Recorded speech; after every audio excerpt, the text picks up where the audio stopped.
ഈശ്വര, അവരൊന്നും വരുത്തല്ലേ.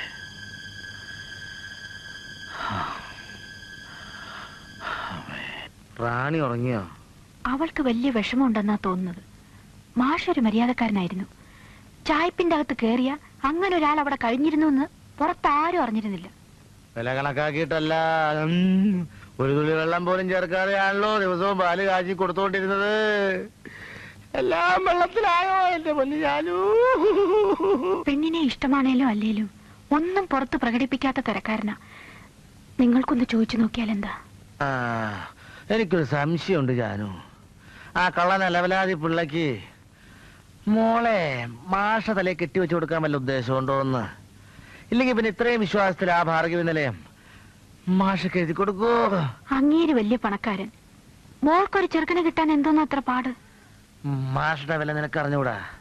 അങ്ങേരെ പോലെ അന്തസ്സുള്ള എത്ര പേരുണ്ട് ഈ നാട്ടില്. നീ മാഷൊന്ന് ചോദിക്കേ റാണി ഇഷ്ടമാണോന്ന്. അത് ചോദിക്കാനൊന്നുമില്ല. പെണ്ണിന്റെ മട്ട് കണ്ടറിഞ്ഞൂടെ? എന്നാ എപ്പ കല്യാണം കഴിക്കാൻ പറ്റുമെന്ന് നിനക്കൊന്ന് ചോദിക്കാവോ? നിങ്ങൾക്ക് ചോദിച്ചാൽ എന്താ? നിനക്ക് ചോദിച്ചാൽ എന്താ? നിങ്ങൾക്ക് ചോദിച്ചാൽ എന്താന്ന്? നിനക്ക് ചോദിച്ചാൽ എന്താ? നിങ്ങൾക്ക് ചോദിച്ചാൽ എന്താന്ന്? നിനക്ക് ചോദിച്ചാൽ എന്താടി? നിങ്ങൾ ചോദിച്ചാൽ മതി. സേതു, ഇന്നാണ് ഞങ്ങളുടെ അവസാനത്തെ ദിവസം. എന്താ, ഇന്ന് മരിക്കാൻ പോവാണോ? അല്ല, സേതുവിന് വേണ്ടി ഞങ്ങൾ മരിക്കാനും തയ്യാറാണ്. പക്ഷെ ഈ കാര്യത്തിൽ എന്തെങ്കിലും ഒരു അവസാന തീരുമാനം ഇന്ന് ഞങ്ങൾക്ക് അറിഞ്ഞേ പറ്റൂ. ദേ, ഒരു കാര്യം ഞാൻ പറഞ്ഞേക്കാം. ഇത് കോളേജല്ല, വില്ലേജാണ്. കോളേജിലെ കളിയൊന്നും ഇവിടെ പറ്റില്ല. ഇത് കളിയല്ല, ജീവൻ മരണ പ്രശ്നമാണ്. സേതു എന്തെങ്കിലും ഒരു തീരുമാനമാണോ നിനക്കൊക്കെ അറിയേണ്ടത്? കുറച്ചു ദിവസമായി ഞാൻ ശ്രദ്ധിക്കാൻ തുടങ്ങിയിട്ട്.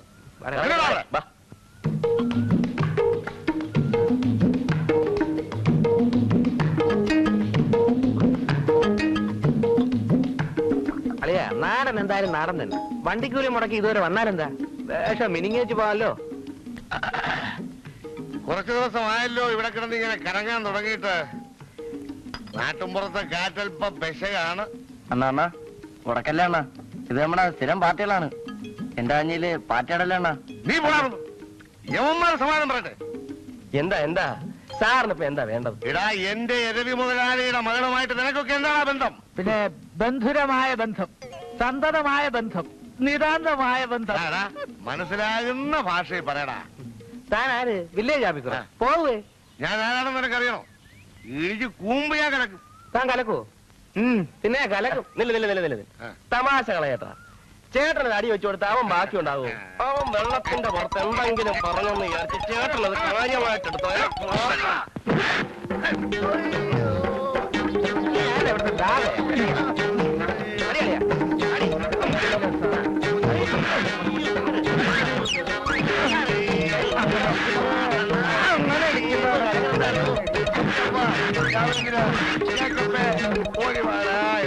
അടിച്ചു തരത്തടാ. പീസായി പോ. ആരെങ്കിലും എന്തെങ്കിലും പറയുന്ന കേട്ട് അച്ഛൻ മഴക്കിനൊന്നും പോകണ്ട. മിണ്ടാതിരിക്കടി. ഇന്നവന്മാർ ഇത്രയും ചെയ്തു, നാളെ നടുറോട്ടിന് നിന്നെക്കാരെ പിടിച്ചാലോ? അവന്റെ ഒക്കെ കഷ്ടകാലം. എന്റെ പൊന്നി എരവി മുതലാളി, അവന്മാര് സേതുക്കുഞ്ഞിന്റെ മുഖത്ത് നോക്കി പറഞ്ഞ കാര്യങ്ങൾ ഇവിടെ വെച്ച് എനിക്ക് മുതലാളിയുടെ മുഖത്ത് നോക്കി പറയാൻ പറ്റത്തില്ല. എന്റെ ചോരയങ്ങ് തിളച്ച് കയറി. പിന്നെ എനിക്ക് കണ്ണുകൂടാ. ഞാൻ അങ്ങോട്ട് ഇടി തുടങ്ങി. ആദ്യത്തെ ഇടിക്ക് തന്നെ ഒരുത്തന്റെ മൂക്ക് ചപ്പി ചമ്മന്തിയായി. രണ്ടാമത് കൈ പൊക്കുന്നതിന് മുമ്പ് അവൻ മൂട്ടി വീണുപോയി. മറ്റവന്മാർ രണ്ടുപേരും എന്നെ കൊല്ലല്ലേ തോമേട്ടാന്നും പറഞ്ഞുകൊണ്ട് എടുത്താ ഓട്ടം. ഞാൻ വിടുവോ? കൂടെ വിട്ടു. ആ പൊളിഞ്ഞ വാഴത്തിന്റെ അവിടെ കൊണ്ടിട്ട് പിടിച്ചു. അവന്റെ അടി വയറ് നോക്കി ഒറ്റ ചവിട്ട്. എന്റെ ഭാഗ്യത്തിന് അവൻ ചത്തില്ലേ. മറ്റവൻ നിന്ന് ഈയൽ വിറയ്ക്കുന്നത് പോലെ കിടുകിടുകിടുകിടാന്ന് വിറയ്ക്കുന്നത് കണ്ടപ്പോ സത്യത്തിൽ എനിക്ക് സങ്കടം വന്നു പോയി മുതലാളി. സങ്കടം വരും. എന്നാലും അവൻ ചെയ്ത തെറ്റിനെന്തെങ്കിലും ശിക്ഷ കൊടുക്കാതിരിക്കാൻ പറ്റുമോ? കൊടുത്തു ഒരെണ്ണം. ഏതായാലും നമ്മളല്പം മുൻകരുതലോടെ ഇരിക്കുന്നത് നല്ലതാ മുതലാളി. എന്താ വേണ്ടതെന്ന് എനിക്ക് നന്നായിട്ടറിയാം. താനുകളോ കാർത്തി, ആ ആപ്പിൾസും ഗ്രേപ്സും ഒക്കെ എടുത്ത് ടേബിൾസ് വെക്കേ. തോമല്ലേ എല്ലാം പിന്നെന്താ? ഞാൻ അവന്മാരെ പിടിക്കാൻ വേണ്ടി കാടും മേടും മുഴുവനും ഓടിയതല്ലേ മുതലാളി. ദേഹമെല്ലാം ഭയങ്കര വേദന. വേദന മാറ്റാം. തോമ പോയിട്ട് നാളെ വാ. ഇന്ന് രാത്രി ഒന്ന് ഉറങ്ങി കിട്ടണമല്ലോ. ഉറങ്ങിക്കോ. ഒരു 100 200 രൂപയോ? അല്ല, മില്ലിക്കുള്ള കാശ്. മില്ലി അത് തരാ.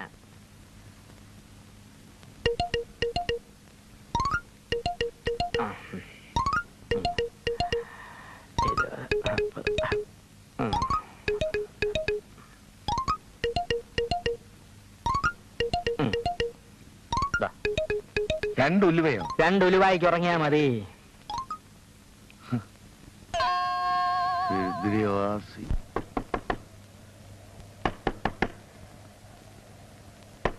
ആരാ അത്? ആരാ ആരാ അത്?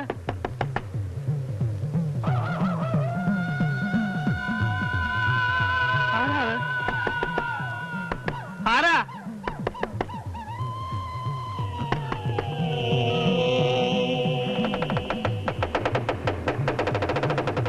മാഷേ,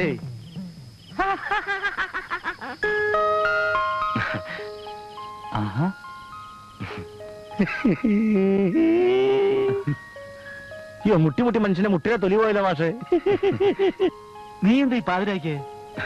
സന്ധ്യ കഴിഞ്ഞ ബസ്സും കാറും കിട്ടാത്ത സ്ഥലമാണെന്ന് ഞാൻ അറിഞ്ഞു. വഴി ചോദിച്ചു 5-6 കിലോമീറ്റർ നടന്നു. ഭാഗ്യത്തിന് ഞാൻ കട അടച്ചില്ല. മാഷിന്റെ അനിയനെ അറിഞ്ഞപ്പോ നേരെ പൊക്കിക്കൊണ്ടിഞ്ഞു പോന്നു. നീ അകത്തേക്ക് വാ. അപ്പോ ഞാൻ പോട്ടെ. കാലത്ത് രണ്ടുപേരും കടയിലോട്ട് വരണം. ഇല്ലെങ്കിൽ പുട്ട് ചെയ്യാൻ ഞാൻ ഇങ്ങോട്ട് കൊടുത്തയക്കാം. വേണ്ട, ഞങ്ങൾ അങ്ങോട്ട് വരാം. അപ്പൊ ഞാൻ പോട്ടെ. വളരെ നന്ദി. അയ്യോ, ഇതിനൊക്കെ എന്ത് നന്ദി പറയാൻ. അല്ല, അയ്യപ്പച്ചൻ ഒറ്റയ്ക്ക് പോകാൻ പേടിയൊന്നുമില്ലല്ലോ? എനിക്ക് എന്ത് പേടി? അല്ല, ഇനി മാഷൊക്കെ നടക്കണമെന്നുണ്ടെങ്കിലേ കവല വരെ എന്റെ കൂടെ വരാ. നടക്കണമെന്നില്ല. ഇല്ലേ? എന്നാ വേണ്ട. നരസിംഹ വാമല. ഇതൊരുമാതിരി കോട്ട പോലെ ഉണ്ടല്ലോ. ചേട്ടന് ഒറ്റയ്ക്കോടെ താമസിക്കാൻ പേടിയാവില്ലേ? പേടിയോ? നീ പകല് നോക്കണം കോട്ടയാണോ കൊട്ടാരാണോന്ന്. അവല്ലേ അമ്മയ്ക്ക് അസുഖമൊന്നുമില്ലല്ലോ. ആ വാദത്തിന്റെ പഴുപ്പ് ഇതുവരെ മാറിയിട്ടില്ല. കുട്ടിരാമൻ വൈദ്യരുടെ ചികിത്സയില. നീ വല്ലതും കഴിച്ചോ? എനിക്കൊന്നും കഴിക്കുകയും വേണ്ട, കുടിക്കുകയും വേണ്ട. ഒന്ന് കുളിച്ചിട്ട് എവിടെയെങ്കിലും ഒന്ന് കിടന്നാ മതി. നീ വാ. നിക്ക്. സത്യം പറയണം, ഇതെങ്ങനെ സംഘടിപ്പിച്ചു? ലോട്ടറി അടിച്ചോ? അതൊക്കെ വലിയ വലിയ കഥകളാ മോനെ. വിസ്തരിച്ച് പറയുന്ന കാര്യ.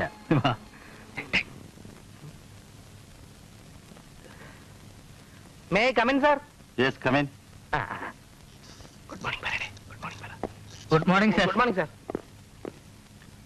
ഗുഡ് മോർണിംഗ് സാർ, അനിശ്ചിത കാലത്തേക്ക് ഞങ്ങളെ സസ്പെൻഡ് ചെയ്തിരിക്കുന്ന ഒരു നോട്ടീസ് ബോർഡിൽ കണ്ടു. കണ്ടത് സത്യമാണ്. എന്താ സാർ കാര്യം? കാര്യം നിങ്ങളോട് അന്വേഷിക്കാമെന്ന് കരുതി ക്ലാസ്സിൽ നോക്കിയപ്പോൾ അടുത്ത കാലത്തൊന്നും ക്ലാസ്സിൽ കാണാറില്ല എന്നാണ് എനിക്ക് കിട്ടിയ റിപ്പോർട്ട്. അയ്യോ, ഇത് ആര് പറഞ്ഞു സാർ? എന്താ, സത്യമല്ലേ? അല്ല സാർ, പിന്നെ ഇവിടെ പലർക്കും ഞങ്ങളോട് അസൂയുണ്ട് സാർ. കാരണം ഞങ്ങള് ഈ സബ്ജക്റ്റിലൊക്കെ മറ്റുള്ളവരെക്കാൾ ഷൈൻ ചെയ്യാറുണ്ട് സാർ. എന്താ നിങ്ങളുടെ സബ്ജക്ട്? Chemistry, mathematics. നിങ്ങളുടെ സബ്ജക്ട് എന്താണെന്ന് നിങ്ങൾക്ക് വല്ല പിടിയുണ്ടോ? Chemistry main, physics, maths sub. ഓഹോ, പക്ഷേ ഞാൻ കേട്ടിട്ടുള്ളത് നിങ്ങളുടെ സബ്ജക്ട് വേറെന്തൊക്കെയാണെന്നാ. അതുകൊണ്ടാണ് സസ്പെൻഡ് ചെയ്തത്.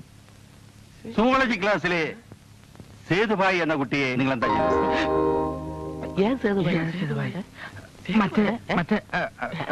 പറയണം. ആരാ സാർ ഈ സേതുഭായി? അങ്ങനെ ഒരുത്തിയെ ഞങ്ങൾ അറിയത്തോലും ഇല്ല സാർ. എന്നാൽ ആ കുട്ടിക്ക് നിങ്ങളെ അറിയാം. മാനേജ്മെന്റിൽ നിന്നുള്ള ശക്തമായ നിർദ്ദേശമുണ്ടായപ്പോഴാണ് ഞാൻ നിങ്ങളെ സസ്പെൻഡ് ചെയ്തത്. സേതുഭായിയുടെ അച്ഛൻ പാരന്റ്സ് ടീച്ചേഴ്സ് അസോസിയേഷന്റെ എക്സിക്യൂട്ടീവ് മെമ്പറാണ്. സാർ, അങ്ങനെ പറഞ്ഞാൽ ഞങ്ങൾ ഇവിടെ പലവിലും അംഗങ്ങളാണ്. എന്ന് വെച്ചാൽ ഇവിടെ ഭൂരിപക്ഷമുള്ള ഒരു വിദ്യാർത്ഥി സംഘടന വെറുപ്പിക്കുന്ന അത്ര നല്ലതല്ല. ആർക്ക് നല്ലതല്ല? അല്ല, പൊതുവെ അങ്ങനെ നല്ലതല്ലെന്ന് പറഞ്ഞു. നമുക്ക് നോക്കാം. നോക്കാനൊന്നുമില്ല സാർ, ഞങ്ങൾ ആത്മാർത്ഥമായി ഇവിടെ പഠിക്കാൻ വന്നവരാണ്. ഓരോ അവയ്ക്കാതെ പറഞ്ഞുണ്ടാക്കി ഞങ്ങളെ സസ്പെൻഡ് ചെയ്താൽ അതിന് തിരിച്ചടി ഉണ്ടാകാൻ സാധ്യതയുണ്ട്. ശരി, തൽക്കാലം നിങ്ങൾക്ക് പോവാം. സസ്പെൻഷൻ പിൻവലിക്കണം സാർ. പോകാനാണ് പറഞ്ഞത്. പ്രത്യാഘാതങ്ങൾ തലവലാധികം. അല്ല സാർ, നാളെ സ്വന്തത്തിലുള്ള ഏതെങ്കിലും അച്ഛനെ വിളിച്ചോണ്ടാ മതിയോ? ആപ്പിലായല്ലോ. ക്ലാസ് കട്ട് ചെയ്യുന്ന പോലെ അല്ലല്ലോ സസ്പെൻഷൻ. ഇനിയിപ്പോ വീട്ടിലെറിയും, അന്വേഷണമാവും, ചെലവിനുള്ള കാശിന്റെ വരവും നിൽക്കും. നിനക്കിവിടെ ഭൂരിപക്ഷമുള്ള ഏതോ വിദ്യാർത്ഥി സംഘടന അംഗത്വം ഉണ്ടെന്ന് പ്രിൻസിപ്പാളിനോട് വെച്ച് കാച്ചുന്നുണ്ടല്ലോ. ഏതാ സംഘടന? എന്ത് സംഘടന? ചുമ്മാ വരട്ടി നോക്കിയല്ലേ. ഏതായാലും ആ പ്രിൻസിപ്പൽ നമ്മളെ ഗെറ്റ് ഔട്ട് അടിച്ചത് എനിക്ക് തീരെ ഇഷ്ടപ്പെട്ടിട്ടില്ല. എന്തായാലും ആ പെണ്ണിനെ ഞാൻ വെറുതെ വിടില്ലേ. നിങ്ങൾ വെക്കുള്ളൂ, സേത് മാത്രം ഇവിടെ നിൽക്കട്ടെ, ഞാൻ കുറച്ച് സംസാരിക്കാനുണ്ട്. സന്തോഷമായല്ലേ, ഞങ്ങളുടെ ജീവിതം അവതാളത്തിലാക്കിയില്ലേ. പെങ്ങളെ, ഞങ്ങളോട് ഈ കടുങ്കൈ വേണ്ടായിരുന്നു. ഞങ്ങൾ വെറുതെ എന്തെങ്കിലും തമാശക്ക് സംസാരിച്ചു. ഞാൻ സീരിയസ് ആയിരുന്നു. നിങ്ങൾ ആ തോമയോട് വഴക്കുണ്ടാക്കി എന്തിനാ? അങ്ങേരെ അച്ഛനോട് എന്തൊക്കെയോ ഒന്ന് പറഞ്ഞു കൊടുത്തു, അല്ലാതെ എനിക്കൊന്നും അറിയില്ല. ഞങ്ങൾക്കിപ്പോ അതിൽ നിന്ന് എങ്ങനെയും ഒന്ന് രക്ഷപ്പെടണമല്ലോ. എന്താ ഒരു വഴി? അച്ഛനെ കൊണ്ട് കംപ്ലൈന്റ് പിൻവലിപ്പിക്കണം. അപ്പോ സേതു അച്ഛനോടൊന്ന് പറഞ്ഞു. ഞാൻ പറഞ്ഞാൽ ഒന്നും നടക്കില്ല. സ്വല്പ ദുരഭിമാനമൊക്കെ ഉള്ള കൂട്ടത്തിലെ അച്ഛൻ. ചെന്ന് സോറി പറഞ്ഞാൽ ചിലപ്പോ രക്ഷ കിട്ടും. അച്ഛനാണെങ്ങനാ? നല്ല തടിയനാണോ? ആ തോമയുടെ കയ്യിന്ന് നല്ലോണം കിട്ടിയല്ലേ? ആര് പറഞ്ഞു? ഞങ്ങൾ അവരെ ഇടിച്ച് പറത്തിട്ടാ പോകുന്നത്. ഞാൻ അറിഞ്ഞു. വേണണ്ടില്ലേ കുട്ടിത്താറ? അറിയാ, നമ്മളെ സസ്പെൻഡ് ചെയ്തു എന്നുള്ള സെന്റിമെന്റ്സ് വെച്ച് സേതുമായിട്ടൊരു ലവ് ട്രാക്ക് വർക്ക് ചെയ്താലോ? നമ്മുടെ ആത്മാർത്ഥം ഒന്നും എവളുമാർക്ക് മനസ്സിലാവില്ല. അളിയാ, കളഞ്ഞിട്ട് വാ. It's really wonderful. ദാസൻ അറിയാമോ, ഞാൻ എന്റെ റിസർച്ചിന് വേണ്ടി കേരളത്തിലെ ഒട്ടേറെ കൊട്ടാരങ്ങളിലും ഗുഹകളിലും ഒക്കെ ചെന്നിട്ടുണ്ട്. അതിൽ നിന്നെല്ലാം തികച്ചും വ്യത്യസ്തമായ വാസ്തുകലാ ശില്പത്തിന്റെ മറ്റൊരു മുഖമാണിത്. I think it is more than 500 years old. ആയിക്കോടുന്നില്ല. ഇൻ 1498 1498 വാസ്കോഡിഗാമ കേരളത്തിൽ കാലുകുത്തുന്നതിന് മുമ്പ് തന്നെ പരമ്പരാഗത വാസ്തുകല ഇവിടെ സജീവമായിരുന്നു എന്ന് എനിക്ക് പ്രൂവ് ചെയ്യാൻ കഴിയും. I can just prove it. അപ്പൊ നീ പറയുന്നത് ഈ കാണുന്നതൊക്കെ വളരെ അമൂല്യമാണെന്നാണോ? അമൂല്യവും അപൂർവവും.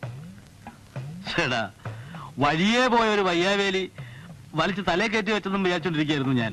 ഇത് ചേട്ടന്റെ തലയിൽ കെട്ടിവെച്ചിട്ട് സ്ഥലമിട്ട ആളും ഒരു മണ്ടൻ തന്നെ. എന്ന് പറഞ്ഞാൽ ഞാൻ അല്ലെങ്കിൽ ഒരു മണ്ടനാണ്? അത് പിന്നെ അല്ല, അതിരിക്കട്ടെ. ഇതുപോലുള്ളൊരു വീട്ടിൽ പഴക്കം ചെന്ന പല രേഖകളും നാണയങ്ങളും മറ്റും കാണാനിടയുണ്ടല്ലോ. ഉണ്ടാവാം. അതൊക്കെ എവിടെ? ഒക്കെ ഉടമസ്ഥ എടുത്തിട്ട് പോയിട്ടുണ്ടാവും. ആളിപ്പോ എവിടെയാ താമസം? ഇവിടെ അടുത്ത് തന്നെ. എന്നെ അവിടം വരെ കൊണ്ടുപോകും. അതിനെന്താ? ഈ വീടിന്റെ കാലനിർണയത്തിന് സഹായിക്കുന്ന എന്തെങ്കിലും ഒരു സൂചന കിട്ടിയാൽ ഞാൻ രക്ഷപ്പെട്ടു. ആരാത്? നീ ഇതൊക്കെ കണ്ടോണ്ട് ഇവിടെ നിൽക്കേ, ഞാൻ പോയി നോക്കിട്ടില്ല.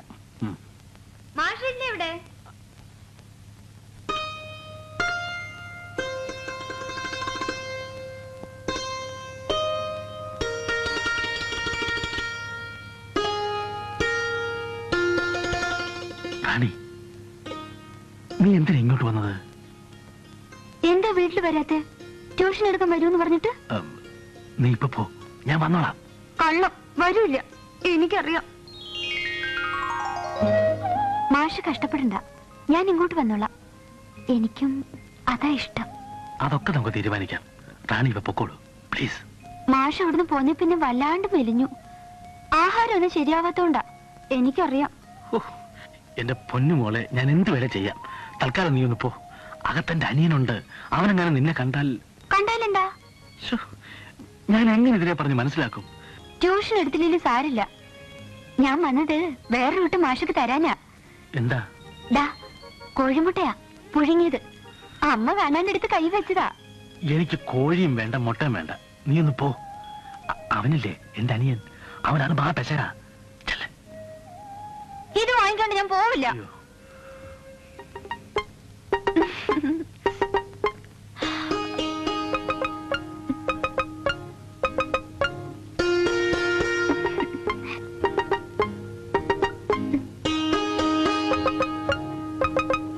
ഞാൻ പോട്ടെ.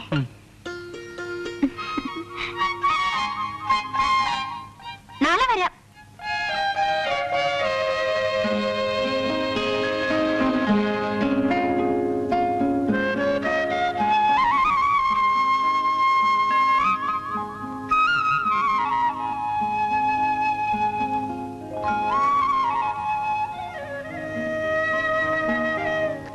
ചുമ്മാതല്ല അവധിക്കാലത്ത് നാട്ടിലോട്ട് വരാത്തത്.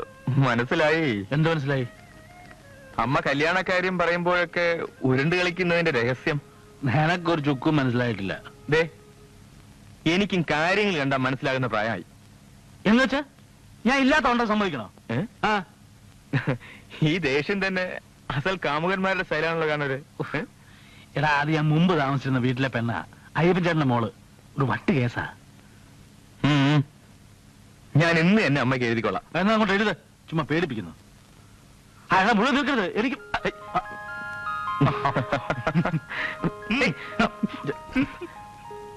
ദാ.